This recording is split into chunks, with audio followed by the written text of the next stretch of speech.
चलो तो एक बात बताओ, हाँ जी। ब्रेकअप के बाद सबसे पहले मूव ऑन कौन करता है, लड़का या लड़की? मोस्टली लड़कियां कर लेती हैं। कैसे?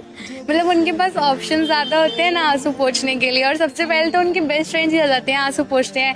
फिर लड़कियों की फ्रेंडें पता है क्या बोलती हैं, अरे छोड़ना, वो तो तुझे डिजर्व ही नहीं करता था, तुझे तो कोई और बेटर मिल जाएगा, आज मैं तेरी सेटिंग कराती हूँ अपनी फ्रेंड से। और पता है आपको, लड़कियों के भाव ना सबसे ज्यादा लड़कों ने ही बढ़ा रखे हैं। आपको पता है, चाहे कैसी भी लड़की होगी, उसका पूरा डीएम भरा रहता है लड़कों के मैसेजेस से।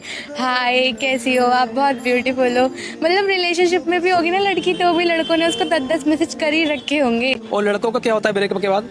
वो पैग लगाने में बिजी हो जाते हैं, कबीर सिंह बन जाएंगे, देवदास बन जाएंगे। मतलब मैंने देखा है, लड़के एक बार धोखा खाने के बाद ना दोबारा प्यार बहुत मुश्किल ही करते हैं। और कुछ तो बेचारे बताते भी नहीं है हमारा ब्रेकअप हुआ है, उनके दोस्त उनको मजे ले लेके ही मार देते हैं। और भाई मजनू तेरी कहाँ गई लैला, ऐसे ऐसे मैंने बहुत लोगों को देखा है, मजनू मजनू बोलने लगते हैं। कट गया तेरा, हमने तो पहले ही बोला था। अरे कितनी औसम है।